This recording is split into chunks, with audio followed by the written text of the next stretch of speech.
Ada ni, dekat puncak. Kenapa Mak Bunga? Tuan Puteri, rombongan dari Melaka sudah tiba. Apa?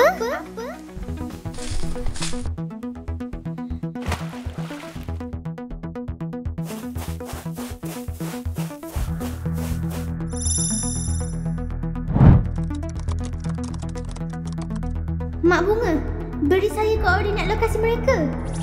Mereka sedang berada di 3.13 darjah utara, 101.68 darjah timur.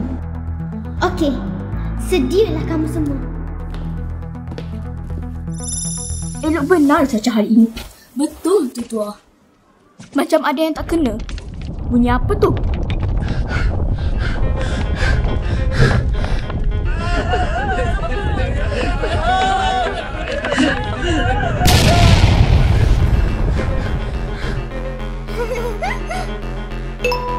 Tuan Puteri, rombongan dari Melaka masih meneruskan perjalanan. Apa? Ini tak boleh jadi ni. Kita teruskan plan B. Filter on. Tua, nampaknya orang-orang kita tidak dapat bertahan lagi. Kita mesti turun dari sini. Tak boleh.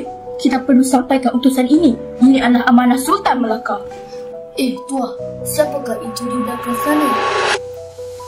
Cucu-cucuku, turunlah daripada gunung ini. Kerana gunung ini sudah disumpah.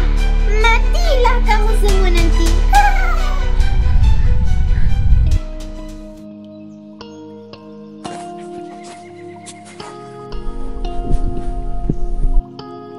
Tuan Puteri, Raden Ratna Gumilasari, jauh hamba menjunjung titah. Hentikanlah segala helah ini dan tolonglah dengar utusan Sultan. Filter off. Wahai Laksamana Hang Tuah, sememangnya kebijaksanaanmu tiada tandingan.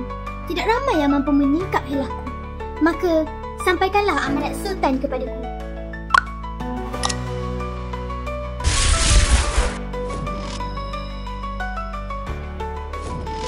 Akhirnya, kita bertemu. Apakah jawapan kamu tentang lamaran beta? Ampun tuanku, beribu-ribu ampun. Sembah Patik harap diampun. Tuanku sudah mempunyai permaisuri dan putera. Mengapakah tuanku masih ingin memperisterikan Patik? Jangan berani mempersoalkan kehendak beta jika tidak buruk padanya. Baiklah, Patik akan memberikan jawapan dalam masa 2 hari. Berbunga mawar di tepi perigi, harum semerbak di hembus bayu. Jika benar niat di hati, ada syarat 7 menunggu.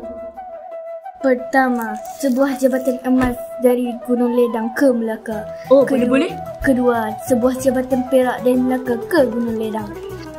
Ketiga, 7 tepayan air tinam muda. Dan keempat, 7 tepayan air mata anak dah. 7 dalam hati nyamuk. Dan keenam, 7 dalam hati hama. Semua syarat ini boleh beta tunaikan. Dan yang terakhir, semangkuk darah Raja Muda Melaka. Oh, anak anda.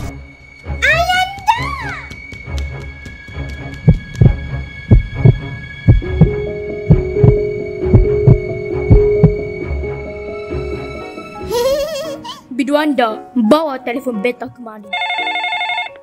Hello? Nampaknya beta terpaksa membatalkan lamaran ini. Hah? Kenapa tuanku? Syarat yang kamu letakkan telah mengajar beta bahawa keluarga itu lebih penting daripada keinginan sendiri. Terima kasih Tuan Puteri, moga kita dapat bersua kembali. Bayang rembulan di puncak Mahligai, menari lembut di atas kayangan. Dahulu dicarita sang bijaksana, menjunjung cinta bumi Nusantara. Oh hikayat agung sang putri, waktu terus lari, tiada henti. Legenda tertulis di daun nadi, abadi bersemi di sanubari.